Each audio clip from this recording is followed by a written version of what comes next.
Hello guys, welcome back to our channel study stuff. और आज हम देखेंगे हमारी जो नई सीरीज़ है उसका फर्स्ट चैप्टर, जो कि है हिस्टोरिकल बैकग्राउंड।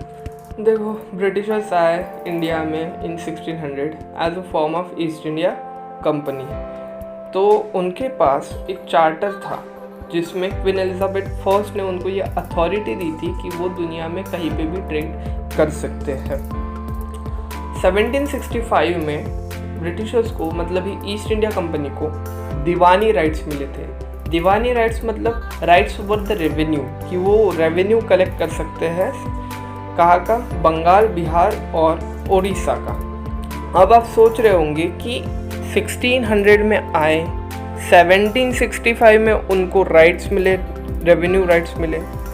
तो इसमें जो इतना लंबा गैप है, इस गैप में क्या हुआ होगा एक्चुअली, क्या स्टोरी क्या है एक्चुअली। बोलता है ना, स्टेज के बैकग्राउंड में बहुत कुछ होता है लेकिन पता नहीं चलता। तो शॉर्ट स्टोरी इन ब्रीफ। अभी मैं जो भी टाइमलाइन बोलूँगा उस पर थोड़ा फोकस करना, उस पर थोड़ा ध्यान देना, ठीक है। इन ईयर 1611 में ईस्ट इंडिया कंपनी ने सूरत की रीजन में फैक्ट्री बनाना शुरू कर दिया, फैक्ट्री बिल्ड करना शुरू कर दिया।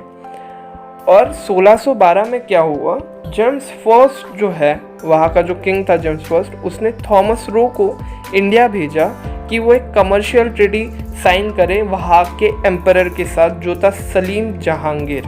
अभी देखो, 1612 में जेम्स फर्स्ट ने कमर्शियल ट्रीटी साइन करने के लिए थॉमस रो को भेजा, लेकिन उसी साल क्या हुआ, बैटल ऑफ स्वैली हुई। स्वैली एक्चुअली क्या है, सूरत के ही पास, स्वैली बोल लो, सवाली बोल लो, सूरत के ही पास का एक गाँव है।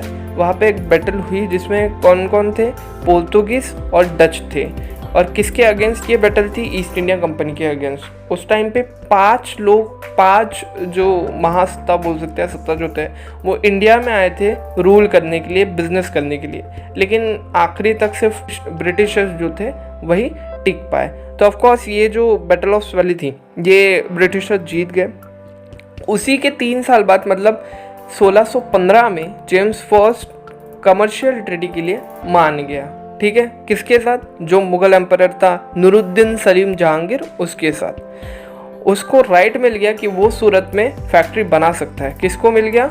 ईस्ट इंडिया कंपनी को। उसी के बाद 1757 में east India company battle of Plassey जीती। अपने स्कूल में बैटल ऑफ प्लासी पढ़ी होंगी। और बैटल ऑफ प्लासी में उन्होंने बंगाल भी अपने अंडर कर लिया, बंगाल भी जीत लिया। फाइनली इन ईयर 1765 में मुगल एम्परर ने राइट्स मिले। राइट्स कौन से मिले थे? Diwani rights to collect revenue in Bengal, Bihar and Orissa.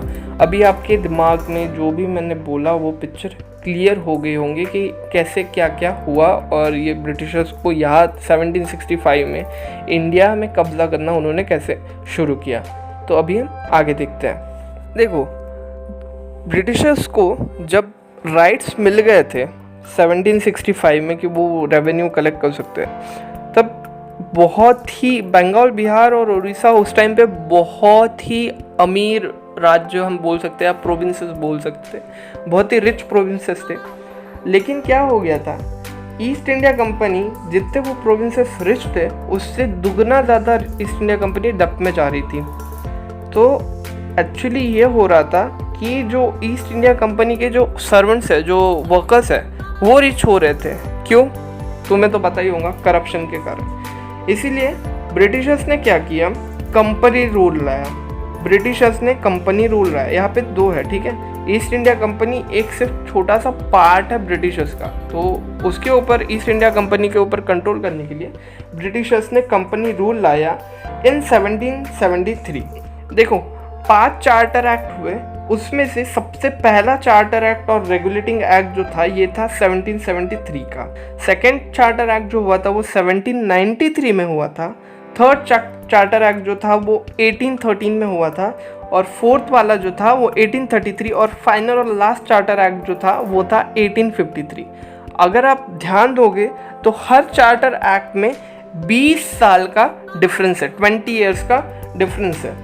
तो जो रेगुलेटिंग एक्ट ऑफ 1773 है, या फिर कंपनी रूल जो है, ये आने से पहले क्या था, हर एक प्रोविंसेस को इंचार्ज जो था वो अलग अलग थे, या फिर गवर्नर बोल सकते हैं या फिर हेड बोल सकते हैं। लेकिन ये एक्ट में बोला गया कि नहीं, एक ही गवर्नर जनरल होगा। तो इन्होंने क्या कर दिया, मुंबई के गवर्नर जनरल और बाकी जो थे गवर्नर जनरल, उनकी पावर जो है वो गवर्नर जनरल ऑफ बंगाल के हैंड्स में वास्ट कर दी थी। और वॉरेन हेस्टिंग जो थे वो first governor general of Bengal थे, फर्स्ट टाइम। ये क्वेश्चन पूछ सकता है पेपर में, ओके।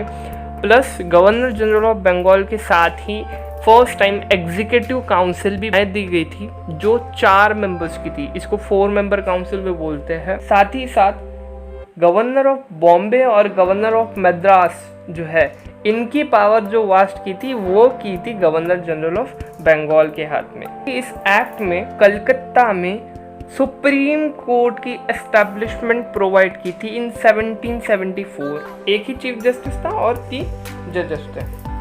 उसके बाद एक आया पिट्स इंडिया एक्ट 1784। अभी ये एक्ट इसलिए लाया क्योंकि 1773 जो फर्स्ट चार्टर एक्ट था उससे भी कुछ इफेक्ट नहीं पड़ा इतना ईस्ट इंडिया कंपनी के ऊपर।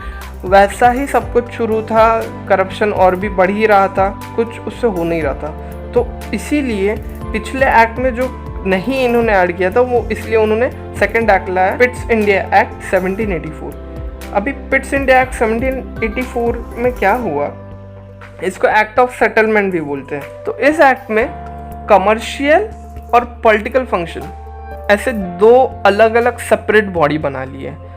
तो पहले तो सिर्फ कोर्ट ऑफ डायरेक्टर थे, लेकिन यहाँ पे क्या हो गया, एक नया बॉडी बन गया था, वो था बोर्ड ऑफ कंट्रोल। मतलब इन्होंने क्या किया, डबल गवर्नमेंट का एस्टेब्लिशमेंट किया। कोर्ट ऑफ डायरेक्टर्स हैं, उनको ये अथॉरिटी दी कि वो कमर्शियल अफेयर्स जो है वो संभालेंगे। और बोर्ड ऑफ कंट्रोल जो है उनको इन्होंने अथॉरिटी दी कि आप सुपरवाइज करोगे सारे सिविल, मिलिट्री, गवर्नमेंट और रेवेन्यूज की जो मैटर है वो सब बोर्ड ऑफ कंट्रोल सुपरवाइज करेगा। ऐसे डबल गवर्नमेंट फॉर्म हुई। तो आज के लिए इतना ही। नेक्स्ट वीडियो में हम देखेंगे charter act of 1833, charter act of जो फाइनल चार्टर एक्ट है 1853, और उसके बाद हम देखेंगे क्राउन रूल। अगर ये वीडियो पसंद आया होगा तो लाइक, शेयर और सब्सक्राइब करना बिल्कुल मत भूलना। तब तक बाय बाय।